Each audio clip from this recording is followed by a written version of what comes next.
I go further up north a bit when I want to go for some hikes.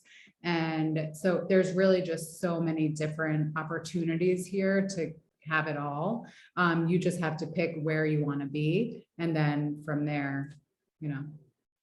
So Jen, I'll pose the same question to you. Is this a story of one county, or is this a story of three counties, the North Country, the East Country, and the River Country? I think from a real estate standpoint, team at Douglas Edelman hit it on the head, but I think if you live in each of these areas, you definitely think of them as different areas. Like if you're, like Martha Stewart and you live in Bedford, you definitely have more space. It's like horse country. And then you get down to like Scarsdale, that's a little bit different. It's a little bit more city-like and things like that. We at the magazine cover all of Hudson Valley, but specifically Westchester County, and you get a little bit of different flair in each area, which I think the ladies touched on. But they are very different and they all have their own personalities for sure. So how do you make a magazine that shows the coast on page 2 and horses on page 4? And I actually love that eclectic feeling of the county actually for the magazine, because I never show anything that's my personal style. I don't even tell people what my personal style is. I like to be a lot of things for a lot of people. So we don't just show contemporary, we don't just show coastal, we don't just show country, or what we call grandma core. We show a little bit of everything. So there is something for every style. And it's just really something that you should aspire to, I think, for our readers. And so those are the types of interiors we try to focus on and feature, is that they're very aspirational and gorgeous, no matter what style they are. So what can I just ask, what makes, to differentiate, because I would imagine that a lot of the people that are living in Westchester and even going up into Connecticut are the same people to a certain extent. Why would someone choose Westchester over Connecticut? And if, for example, they're looking in Pound Ridge and it's New York, and they're looking at something else just down the road and it's in Connecticut, is there a massive tax difference? Tell me, how do you manage that? Oh, put them right on the spot, right up front. Don't even, just dive right in. That's a great question, because taxes in New York versus Connecticut there's a huge difference. And taxes in Westchester in particular are notoriously high. And I think most of that is really because the school systems here are tremendous. They're great. So a big portion of the taxes in Westchester are seen as kind of like, for the city, your private school tuition, if you will. It could account. Are the schools that much better than Connecticut? No, I'm just asking. John can chime in more about this, but a lot of our clients in Greenwich, because we're licensed in Connecticut as well, so we do a bit in Cobb and Greenwich, they will choose to send their kids to private school. So most of our clients in Westchester use the public school system, whereas our clients in Connecticut will opt for private school. I don't know if you see it. Yeah, and that's not to say that there's anything wrong with public schools in Connecticut. There's plenty of amazing ones. I think that there is, for certain parts of Westchester, proximity to the city is obviously has been the reason why a lot of our clients choose to live here. It gets them into this, especially before COVID, if let's say both parents needed to commute into the city, that was a huge draw. Alternatively, we have clients that look at both. They're looking in Greenwich and in Armonk, Chappaqua, or even in Westport. Westport has blown up, as I'm sure you all know. But yeah, it's honestly, it all goes back to familiarity, whether it's they feel comfortable because they're from the area, or they have family or friends that have moved to whatever the area is that draws them in, or it's a town that speaks their language, and whether it's equestrian or whether it's more of a city feel type of town. So I'd like to ask Jen, basically, because Jen is all about lifestyle and showing the lifestyle. And it occurs to me that the schools are good and they've always been good. And they're very good in Fairfield County, and they're good in Westchester County. And that's not been a big change in the last few years. And what has been drawing people out to Westchester County and Fairfield County is the lifestyle change. The fact that they could begin to work from home, and it opened up the possibilities for a lot of people to live somewhere other than Manhattan. Right. And so they started to look around, and they picked up their copy of Westchester magazine, and they flipped through, and they're like, yeah, that's the way I want to live. So I want to understand from you, how has your readership changed, and what are they interested in? And is the lifestyle, am I right that the lifestyle is what's drawing them out here? Taxes have always been what they are, and people don't move, I don't think, for taxes. They may move for schools, but ultimately they've been moving for lifestyle, right? Yeah, I think that, I've been working at the magazine since before COVID and now post-COVID, and the demographic has changed significantly in terms of lifestyle, like you said. So there's been a lot of people who have moved up from the city and wanted to still be close in proximity, but they wanted, to work from home, like you said, and have more space. We have been featuring so many COVID-related renovation homes lately, of Manhattan transplants. And I think what is so interesting is that there's been a shift since I started at the magazine almost a decade ago, from what I would call your, mom's or your grandma's Westchester. A lot of people used to have antiques everywhere, and it was very eclectic. And now there's been this shift to a new modern Westchester style, I think. And so you don't see as many of those antique filled homes with lots of textiles and draperies. You see a lot more lightness and airiness and modernity. And I think that really shows how many people are bringing that style up from the city to Westchester and beyond. And I think, I live in Connecticut. That's my dirty little secret. I work in Westchester, live in Connecticut. So I think it's really interesting to talk about the styles, like the differences. I think, Connecticut is always going to be a lot more coastal feeling, a lot more preppy. Whereas I think Westchester is a little bit more edgy and modern, like the city, because it is closer to Manhattan. And so I have seen that shift from a style standpoint, at least. So you're saying that a page in your magazine in Fairfield County might look like my background, and Westchester might look more like Roberto's background? Exactly. That's a perfect example. Do you guys I'm a very see cluttered look. Do you guys see that in the housing stock, that new builds are a little bit more modern or not? 100%. Interesting. Huge trend with the new builds have been the modern farmhouse look, and a lot of natural woods that you would see in the Hamptons. So the modern farmhouse is the white, the very stark white with the black, very clean lines. And then we've also been seeing a lot of new construction that is the blend of the natural earthy wood tones that you would see in the Hamptons. So certainly those are popping up everywhere. And I think, when you go back in a few years and you think of the popular style, you will be able to identify homes that were built during this time, because there are so many modern farmhouses. Yeah. Well, that's interesting. One other style that's, I feel like it's just making its way into Westchester, and that's the ultra modern glass house, like Hollywood Hills look.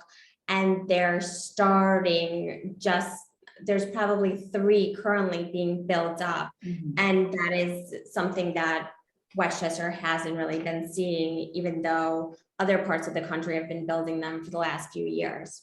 So Is that true in Chappaqua and Bronxville? I mean, it occurs to me that in Bronxville, the houses are on half an acre, and in Chappaqua, are they on maybe 4 acres? And are you saying that that style holds true whether you're on 4 acres or half an acre?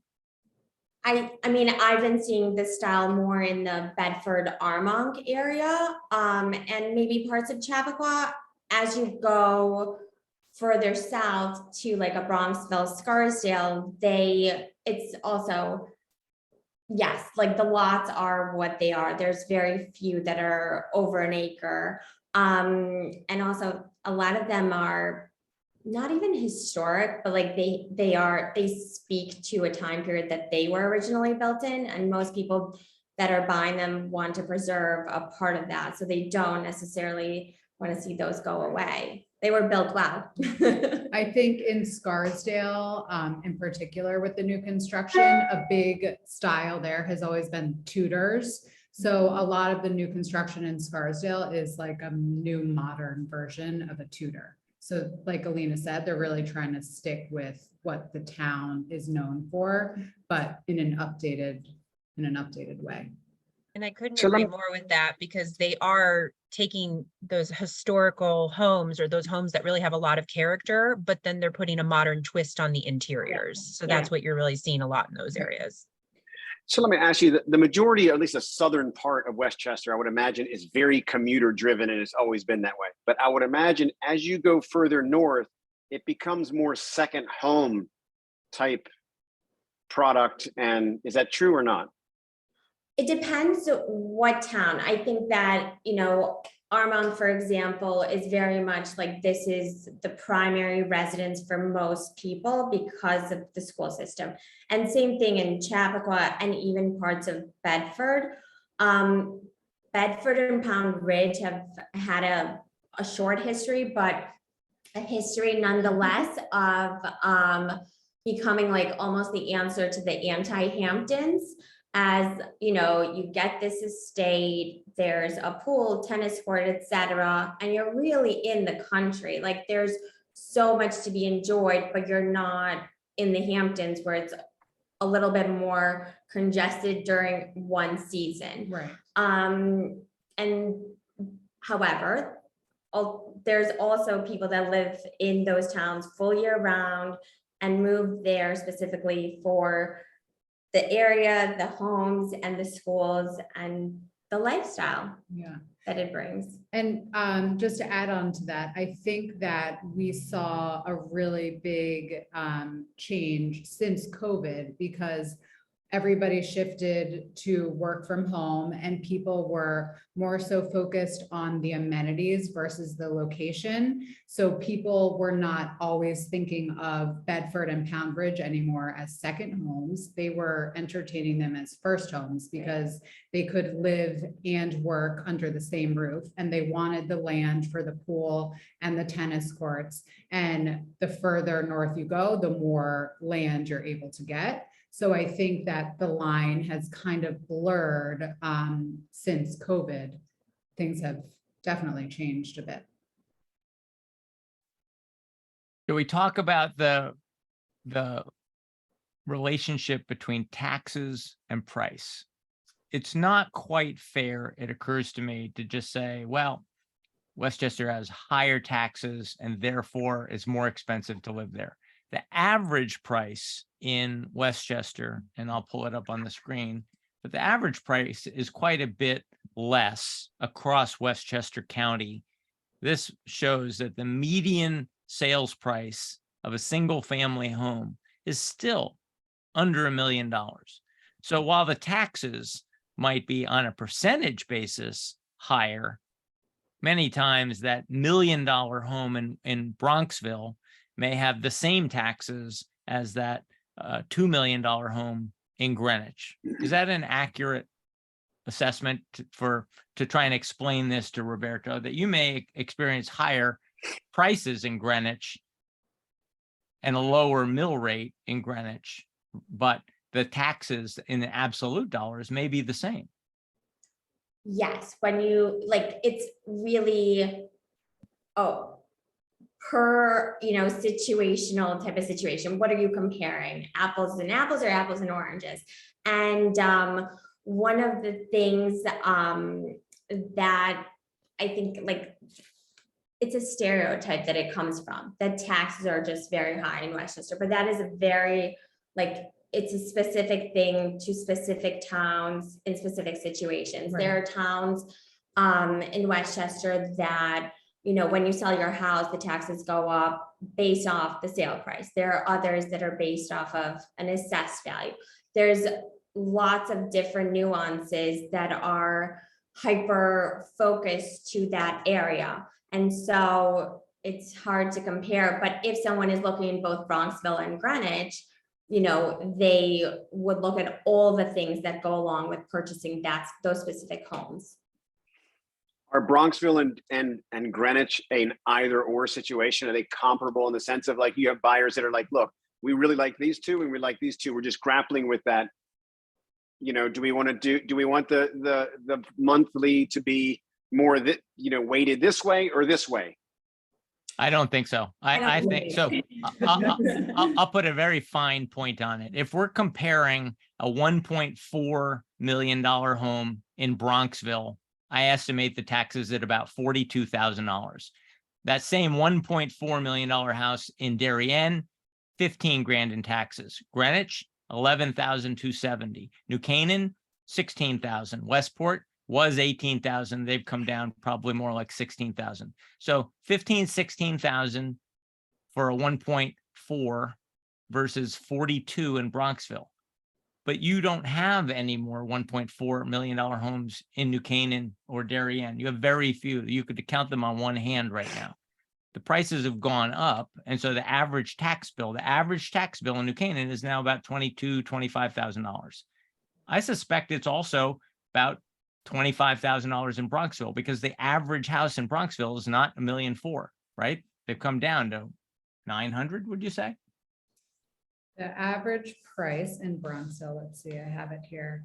Well, the median sales price of homes in Bronxville for Q2 of 2023 was 2.475 million. Okay. I So, stand corrected. so Bronxville, because it is super close to the city, and the commute is very short, it's only a 32-minute train ride, so very quick.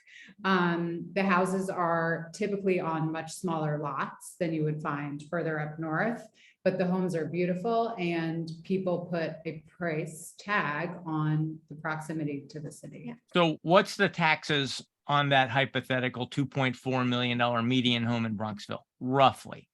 We would have to look that up, but I would estimate it to be in the 40s.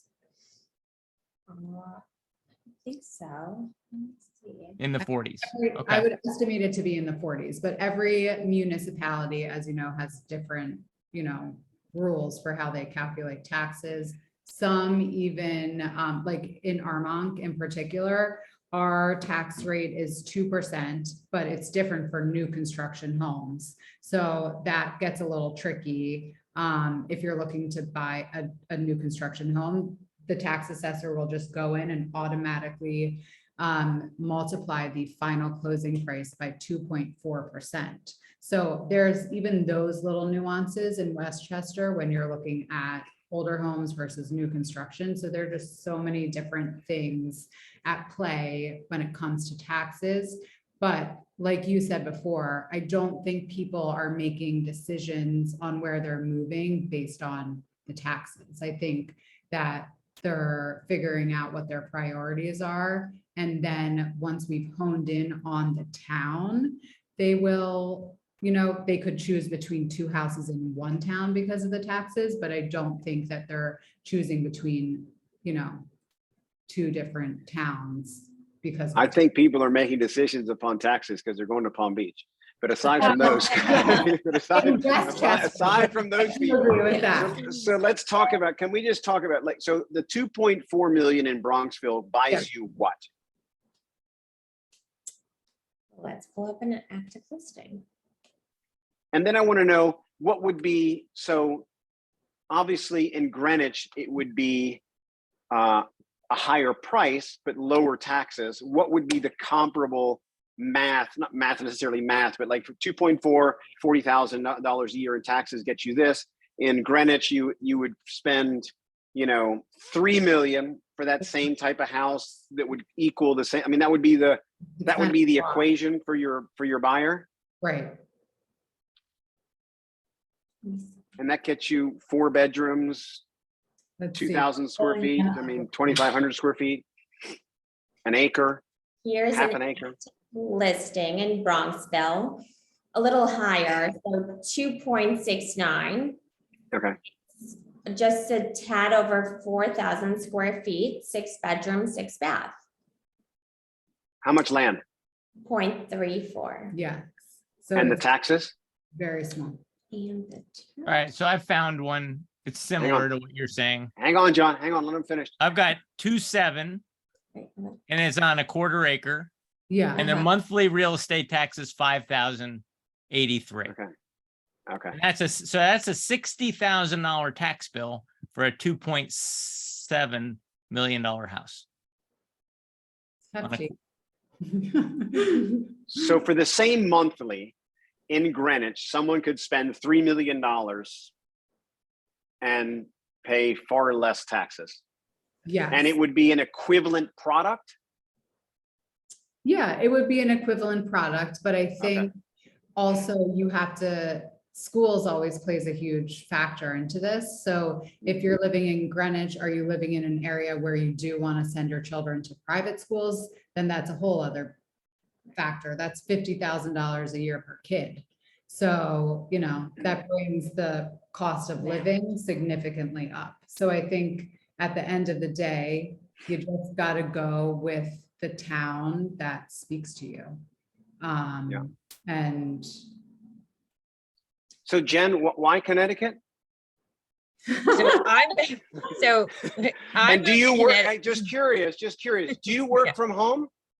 I work from home most of the time. Yeah. Since COVID, we've all been remote. I do go into the office a couple days a week, or I have photo shoots that I have to go to in Westchester, obviously. I'm from Nebraska originally. So how I got out here is a whole other story in the first place, but my husband grew up in Connecticut. And so we met in the city, we lived in the city for a decade, and then it was just inevitable that we were going to move to Connecticut. We did look in Westchester for like a hot second. But again, I think it's all about who you know, who, if you lived there before, if you grew up there. I do think that plays a really big role, especially in this area. You know, there's people who will say, I'm never going to live in New Jersey, but then I have friends who moved immediately to New Jersey after they had kids because that's where they grew up and that's what they're familiar with. Yeah. And same thing with Connecticut, and I think Westchester as well. How far into Connecticut are you? I'm in East Norwalk, so I'm right by the water. So I'm Okay. like a 40-minute drive on 95 if the traffic is okay to my office, because our office is in Rye. So we're right around the corner from like Right. Larchmont, Scarsdale, Mamaroneck.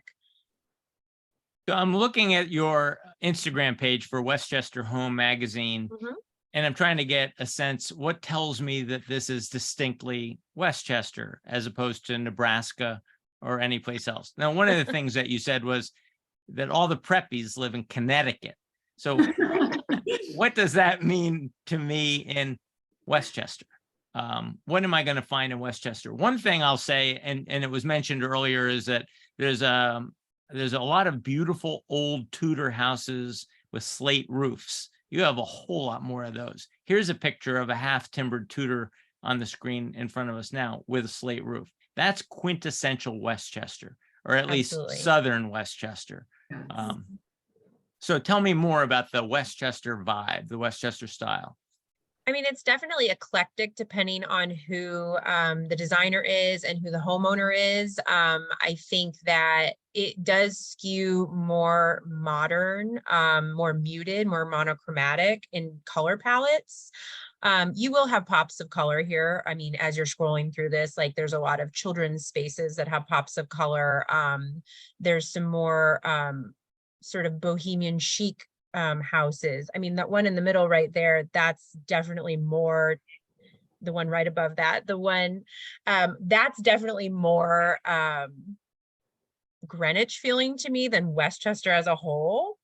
I do think like the modern farmhouse or the contemporaries are really moving in when you're looking at new builds. And a lot of that Hampton style home is moving in terms of like new builds, but it's a lot more black and white. It's a lot more monochromatic. It's a lot more natural textures. Basically what I think of is anything that happened in the city a year or 2 years ago is now going to move up to Westchester. And that all comes from the runways on, you know, the fashion side from a few years ago, or Europe. So if you're looking for a trend that's going to come to Westchester, like next year, 2 years from now, you need to look at Europe and you need to look at the fashion runways to see what's trending. And I guarantee a year or two from now, that will be in Westchester. Yeah. And just curious, do you report and reflect upon what Westchester is, or do you feel any sort of role that can influence how it can go? Like you're showing such curated things here that it makes people aspire to, like, that's amazing, I want my house to look like that. Do you feel that there's a role, or that you feel that it's a role, but you are actually playing a role in influencing how it develops? I definitely think we are influencing how it develops. I think going back to what I said before, I don't want to like take all the credit for this, but there used to be the mothers and the grandmothers Westchester when I came on board, and it was heavy drapery and lots of textiles and heavy-handed design, lots of gilded things. And I remember sitting down with a designer who had just moved from LA actually, and she said, what is this? And I said, well, I just got here, so we're going to change things. And we have slowly, it takes time, sort of, because we have to find those projects, they're diamonds in the rough, to feature in the magazine that we want to use as sort of like the epitome of what design should be in Westchester. And we're there now. Now I feel like everybody's sending me projects, and a lot of them I'm like, I want to feature this, but we don't have enough space to feature this. So we're being very careful and curated about which projects we pick, because we do want it to feel aspirational. We want people to pick up the magazine and tear out pages from it, or keep it on their coffee table and aspire to that style. So I hope that we are playing a big part in that. And I think we are. We spend a lot of time and energy looking at projects that are submitted.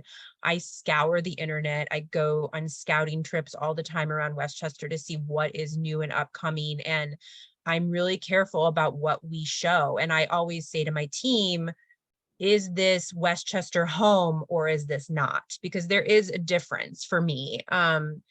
And I oftentimes am very decisive. And when I see a project, I know. So I'm looking at a Victorian home right now, which again could skew motherly, grandmotherly Westchester, except this is an old Victorian that this couple has lovingly restored and made into a very modern interior. And so I love that juxtaposition of the character of the Victorian style of architecture and all the details that come with that, the millwork and everything, but then creating a modern interior that sort of conflicts but also goes together really well. I think that's really genius when somebody can do that. And I love that people are taking that character and keeping it and really celebrating it, but making it their own. So I think that's something that's very on trend, and it's definitely something that I'm seeing in Westchester a lot. So I'm going to make a leap here, but so if the word of the day is aspirational, I'm going to assume that the aspirational estates are probably not, that are on the coast, right? The really expensive estates are on the coast or on the river. And if they're not a grand old estate on the river or on the coast, they're probably up there in horse country, up there in the north. And the examples I'll cite are David Letterman, when I was growing up in New Canaan, lived in New Canaan and would commute into New York to do his show every day. And when you have that long of a commute, 40 miles, you have to drive very fast. So he made fun every night about how many speeding tickets he got from New Canaan cops. And eventually he moved to Westchester. Why? Because he wanted more space for his car collection. Ralph Lauren, he shops in New Canaan, but he's got reportedly a 400-acre estate in Westchester. We don't have any 400-acre estates left in Connecticut. If you want a 400-acre estate, you got to go to Westchester. And so he's also up north on one of those grand horse estates. If I'm a baseball player or I'm playing for the Knicks, I probably want to be in South Westchester. I probably do want to be there in Scarsdale or Rye, Bronxville, because I want to be close to work, and I have to go every day. And and I get home, at the end of the ball game, and I want the shortest commute possible. So I would imagine that the lifestyle, whether you have to show up at the office every day, is dictating whether you can aspire to one of the great estates in horse country, or you're going to be looking at something on either the coast of in Larchmont or in Sleepy Hollow? I think that as a general rule, maybe that's accurate. However, there's plenty of hidden gems and estates and stunning properties you never know existed beyond the gate. Oh, I want you to tell me about them. That's what this show is all about. We want you to turn over some of those rocks.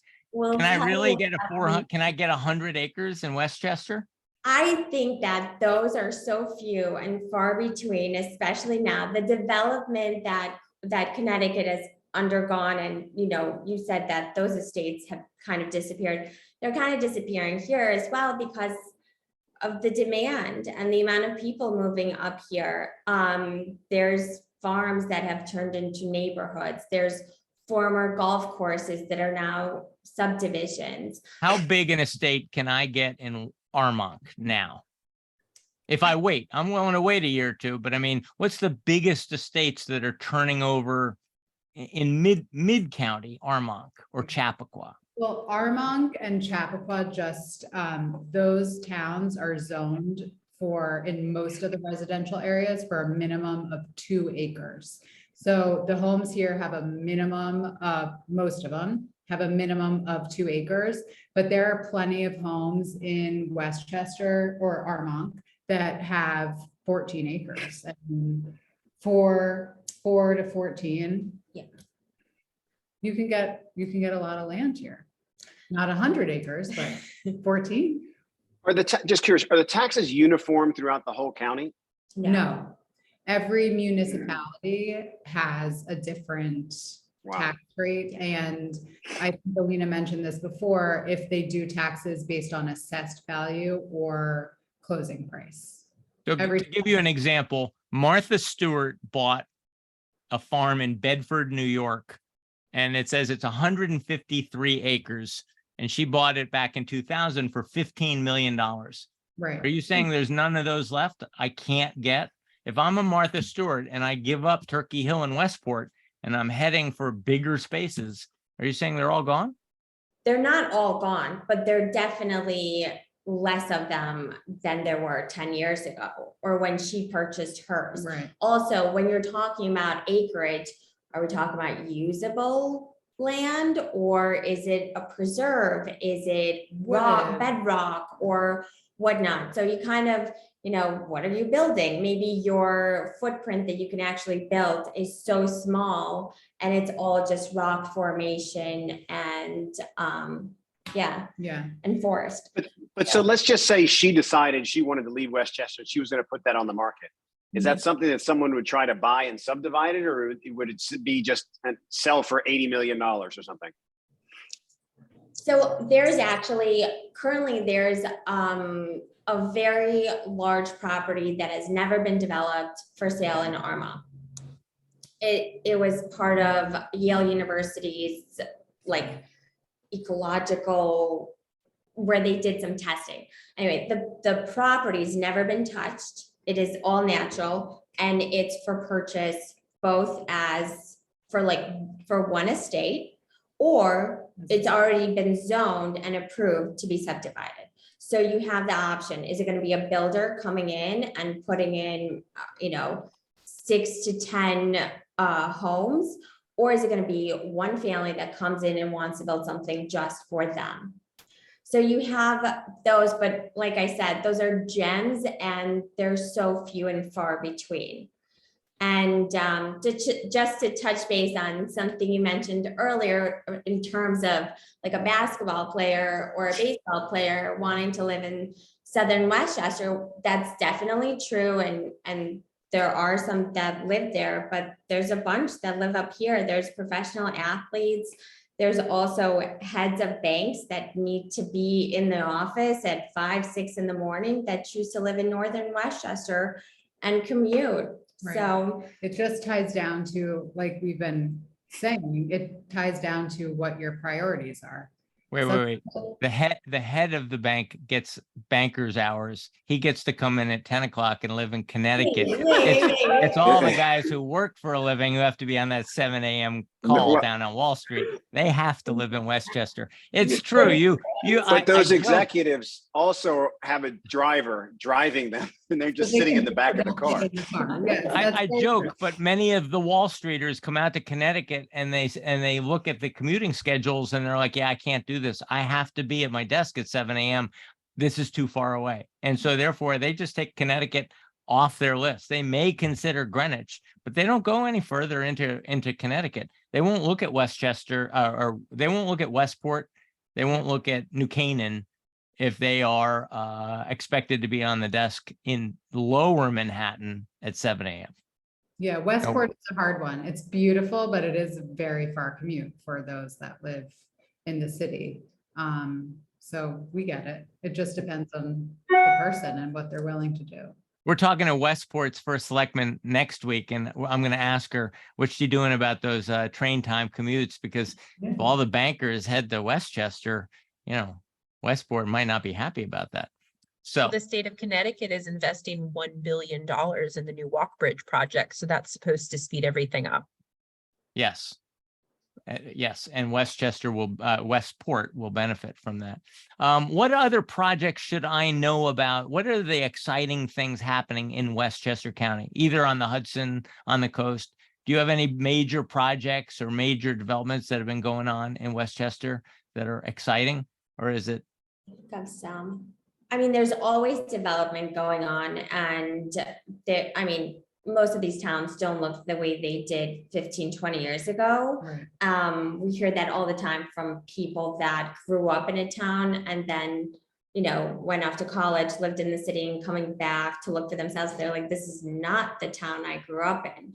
What about the towers? Aren't you getting wasn't Trump and others developing towers in New Rochelle and White Plains? Are we still seeing that kind of development going on throughout Westchester County? White Plains is definitely more of a city feel. And White Plains does have a lot of new apartment buildings going up all the time. So Are they affordable? Because I just heard that Manhattan had 4 or 5 months in a row of record rentals. And I would imagine a lot of those young professionals are starting to look at White Plains. I think rentals are tough now. The pricing, in Westchester overall, a lot of people that haven't been able to find the homes that they wanted, but wanted to be in Westchester, have been wanting to rent until they find the one, if you will. So I think even rentals are they're priced very high, and they're hard to come by now.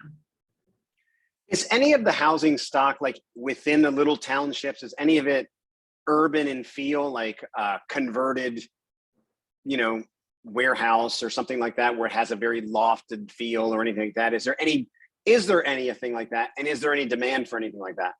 Yeah, there's definitely a big demand for that. I think you can find a lot of those loft type developments in the river towns on the water, where they, are trying to take advantage of the Hudson River views. There are a lot in like Irvington, Dobbs Ferry, Hastings on Hudson.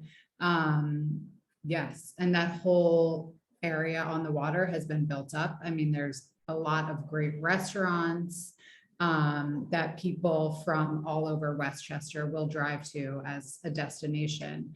And I think just overall. Name names. I have a big client. I want to take them out. I want the best possible meal I can get in Westchester County. Where am I going? Oh, I would go to the Inn at Pound Ridge, which is a Jean Georges. And that is in Pound Ridge. And it is beautiful. People go to it from all over.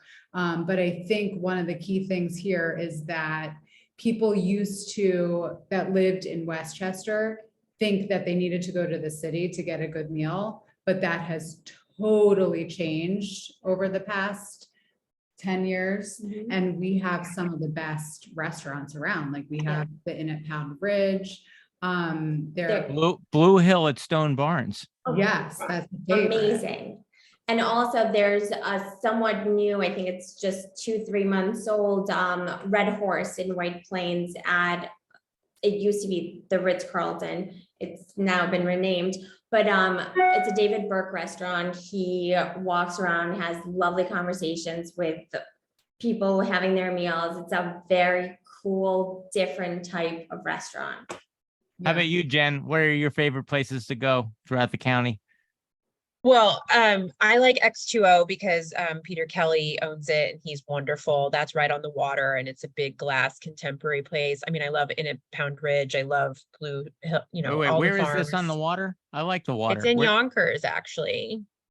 a big glass restaurant on the water in Yonkers. Yes. And Can I they get do in? a really great Christmas Oh, it's show with his brother during the holidays. John wants to know if he can dock his boat there. That's really what he wants to know.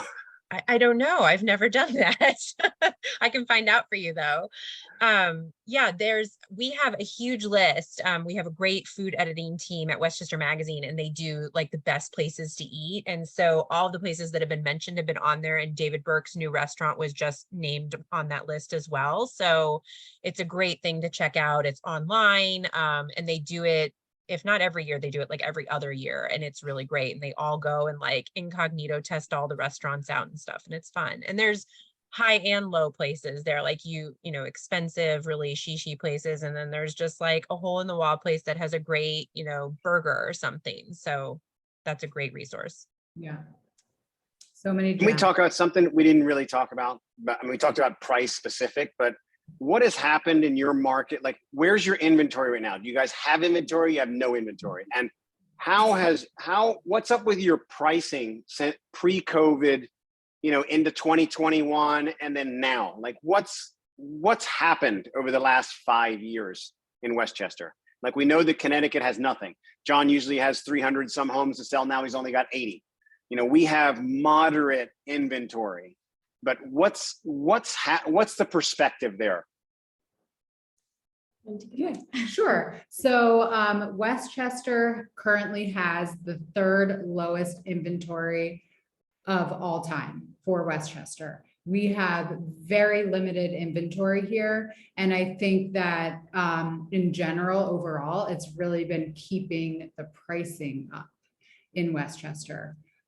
So something that is priced well is going to sell immediately, just because there are all those buyers that have been waiting on the sidelines for so long, or those that, have been shut out in so many bidding wars. There's just a backlog. So things are still going very quickly. We're still seeing bidding wars. Things are going sometimes hundreds of thousands over ask still. So it's still a very hot market. John, can you go back to that first graph? Where's that peak go back. That peak in the middle, those numbers are way too small for me to see. Where does that?